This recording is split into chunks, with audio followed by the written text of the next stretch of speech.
On the Global TV News Express, Tinubu to inaugurate 30 kilometers of Lagos-Calabar coastal highway in May. In business, President Tinubu issues executive order to cut oil sector cost, boost investment. And on the foreign scene, Macron warns the West could lose credibility over Ukraine and Gaza wars.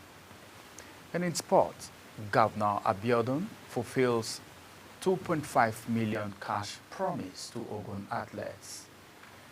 Hello and welcome to all of our viewers in Nigeria and around the world to News Express on Global Television, coming to you live from the nation's capital, Abuja. I am Ramsey Enoch Agbo. A quick reminder that Global Television is on DSTV channel 365.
We apologize for the break in that transition due to a little error that has been corrected. Now back to the news.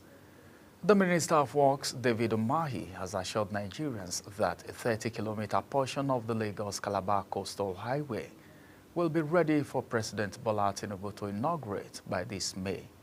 Umahi, a former Ebonyi State governor, disclosed this while appraising the progress of work on the Monumental Road project. He also provided updates on the contractor's progress, saying the president will inaugurate the 30-kilometer section by 2025. The minister expressed delight with the quality of the contractor's work so far, jokingly comparing it to the streets of heaven. President Bola Tinubu has directed the immediate activation of the National Emergency Response Center following the devastating floods in Mokwa local government area of Niger State, which claimed over 150 lives and displaced more than 3,000 families. The order was given after the president received report on the scale of the disaster. It's been reported that no fewer than 75 victims have been buried, while over 100 people remain unaccounted for amid ongoing search and rescue operations. President Bola Tinubu has announced that West African Economic Summit, that is WAES 2025, will be held in Abuja on June 20 to 21. Tinubu made the announcement in a statement on his official X account with the theme of the summit, unlocking trade and investment opportunities in the region. Tinubu said whilst 2025 will bring together heads of states, CEOs, investors, entrepreneurs, youth innovators and development partners to craft real solutions and unlock real opportunities. The special advisor to the president on Senate matters, Senator Bashir Lado, has convinced the Abibatu Mogaji Tinubu Memorial Quranic recitation competition in memory of the late Alhaja Abibat Mogaji Tinubu. This development is contained in a statement personally signed by Senator Lado. According to him, the initiative is not a political gathering, and neither is it tied to any campaign or partisan agenda. To assist civil servants in observing the forthcoming Eid el-Kabir festival with ease, the Governor of Sokoto State, Ahmed Aliyu Sokoto, has directed the early payment of June salary to state workers beginning from Monday, June 2nd. According to a statement by the press secretary to the governor, Abubakar Bawa, the salary payment will cover state and local government workers, local government education authority staff, as well as pensioners across the state. He said the magnanimous gesture, the third of its kind since the inception of the present administration, is aimed at ensuring that civil servants are able to purchase sacrificial animals and adequately prepare for the festival. The All Progressive Congress, that is APC in Benue State, has endorsed Governor Hyacinth Alia as its sole candidate for the 2025 gubernatorial election. The endorsement was made during a series of events commemorating his second anniversary in office. Correspondent Felicity Ndere reports. We'll bring you that report in our subsequent bulletin. The National Assembly pledged to swiftly amend the Electoral Act to curb the growing trend of defection by governors and lawmakers who abandon their party for other political platforms without vacating their elective seats. The clerk of the National Assembly, Kamuro Ogunlana, reaffirmed that the legislative commitment at a symposium in Abuja held in honor of the Director General of the National Institute for Legislative and Democratic Studies. Ogunlana was reacting to an earlier appeal by the Executive Director of Yaga Africa, Samson Itodo, for lawmakers to urgently amend the Electoral Act to halt the gale of defections by public office holders, which he described as a threat to Nigeria's democratic integrity. Former Executive Secretary of the National Health Insurance Scheme, Professor Yusuf Usman, says Nigeria is currently struggling as a country, a situation he insisted meant an urgent intervention. Prof. Usman spoke at the second posthumous colloquium of late High Chief Raymond Alego Dokpesi, the founding chairman of DAR Communication in Abuja. Global Television correspondent reports.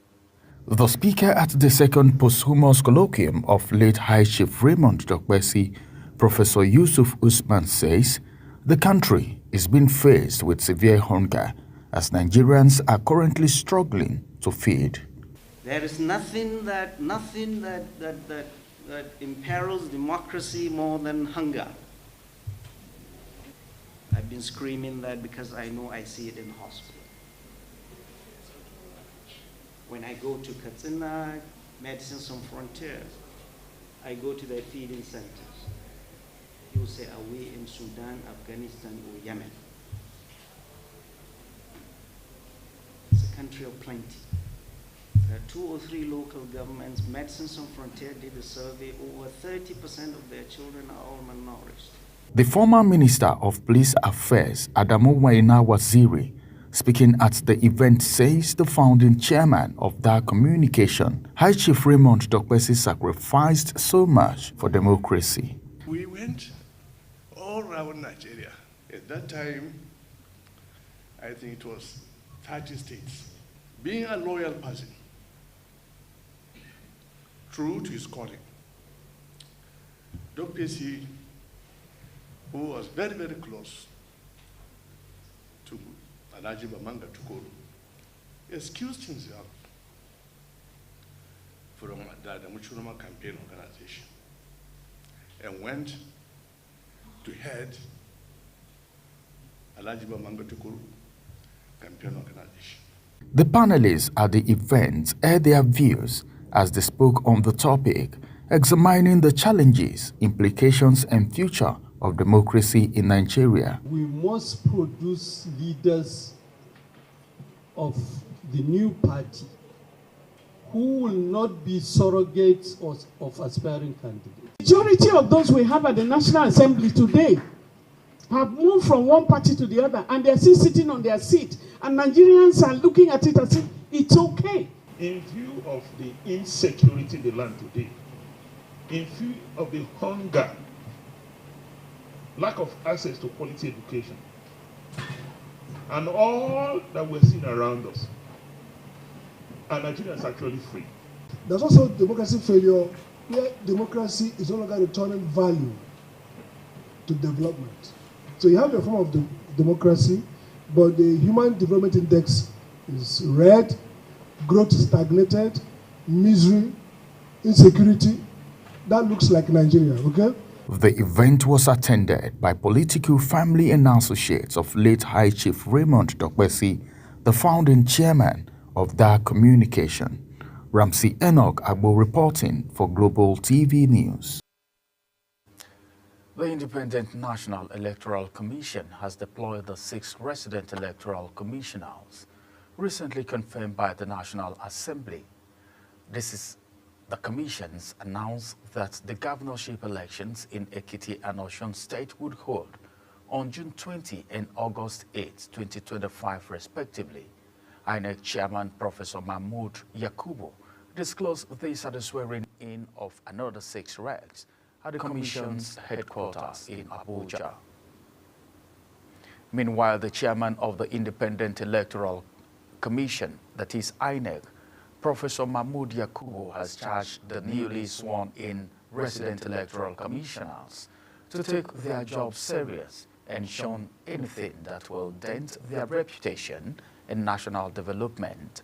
He made this call while administering the oath of office to the newly sworn-in REC members at the Commission's headquarters in Abuja. Godwin Sunday reports. It was fun to behold as the newly appointed resident electoral commissioners took turns to take their oath in office as they pledged their commitment to nationhood. The ceremony, which was held at the Commission's headquarters in Abuja, had in attendance active and outgoing REC members, members of the Commission, family members, as well as civil societies. The chairman congratulated the new RECs and urged them to focus on their responsibilities and act in good conscience while observing the Constitution. He also seized the opportunity to assign the newly sworn RECs to their new place of responsibility. It is therefore appropriate to start by congratulating the new RECs that have just taken the oath of office. The conduct of elections is not only a huge responsibility, but also a sacred duty. Responding on behalf of the newly sworn resident electoral commissioners, Sahad Idris, recently assigned Gombe State REC, thanked the chairman for the confidence reposed on them and pledged to maintain the standard of the commission at all times. I am committed to upholding the Constitution of the Federal Republic of Nigeria, the Electoral Act, guidelines and regulations, and all policies of the Commission under all circumstances. In the days ahead, Nigerians will be looking forward to the impact of the changes made here. Godwin Sunday, reporting for Global Television News. The House of Representatives has pledged to investigate the immediate and underlying causes of the midnight conduct of the West African Senior School certificate examination WASSCE in parts of the country. Chairman of the House Committee on Basic Examination Bodies, Honorable Obokun Ofoji, made this known during a session with officials of the West African Examination Council, WAEC, at the National Assembly. Sharon Ajay has the details. We'll bring you the report in our subsequent bulletin. The Commissioner of Police, Kogi State Police Command, Mila Danswaye, has pledged synergy and collaboration with the Nigerian Bar Association for effective policing in the state. In a statement by the command's spokesman, William Aya stated that the Commissioner pledged he will pay a historic visit to the Nigerian Bar Association Kogi chapter, popularly known as the Confluence Bar, during the monthly general meeting held at the NBA Conference Hall in Lokoja. The visit marked the first time a serving Commissioner of Police would attend the NBA's general meeting, earning him commendation from members of the legal community for his uncommon show of interest in fostering mutual understanding between the bar and the police. The World Health Organization, that is WHO, says that the new COVID-19 variant NB1.8.1 is causing more infection worldwide. Already the WHO has designed NB181 as a variant under monitoring due to its increasing global prevalence and potential to evade immunity from previous infections or vaccinations. The rise in case is primarily in the Eastern Mediterranean, Southeast Asia, and Western Pacific regions. The new strain was designed as a variant under monitoring by the WHO, while the U.S. Center for Disease Control, that is CDC, confirmed a small number of cases circulating in the United States. The Commander of Nigerian Navy Ship Soro under the Central Navy Command Operation Delta Save, Air Commodore Omar Bamidele Akinbami has warned all unscrupulous elements who are bent on conducting illegal activities in the Niger Delta region to desist or will be taken off the battlefield. Akinbami gave the warning while briefing defense correspondents on a media tout to Operation Delta Save in Yenagoa, Bayelsa State. Kikelomo Okere has the details. The commander, Nigerian Navy ship Soro, under the Central Navy Command Operation Delta Save, Commodore Omobamidele Akinbami, assures that the Nigerian military will achieve President Bola Ahmed Tinubu's statutory mandate of attaining 2 million barrels per day of oil production. He added that efforts of the Nigerian Navy are in top gear in checkmating the activities of pipeline vandalism, illegal bunkering, crude oil theft, and other forms of maritime crimes. In this avenue, to inform all unscrupulous elements planning or indulging in illegal activities to desist from it, because Bayelsa State and its environs will not be an area for them to thrive. Akinbami acknowledges that challenges remain, particularly in navigating difficult terrain and high cost of logistics for operations in the creeks, but expressed confidence that ongoing efforts will aid the Navy meet its national mandate, while citing significant progress in protecting critical oil infrastructure in the area of responsibility. He attributes the success to discipline, dedication, and professional conduct by personnel, as well as increased support from naval headquarters. As the base operations officer pointed out in his brief, we are trying to ensure that the country achieves 2 billion barrels. We are working towards that. And to get this done, patriotism among the officers and men, we are not ready, we are not yielding to anything. It is strictly what is to be done and should be done correctly.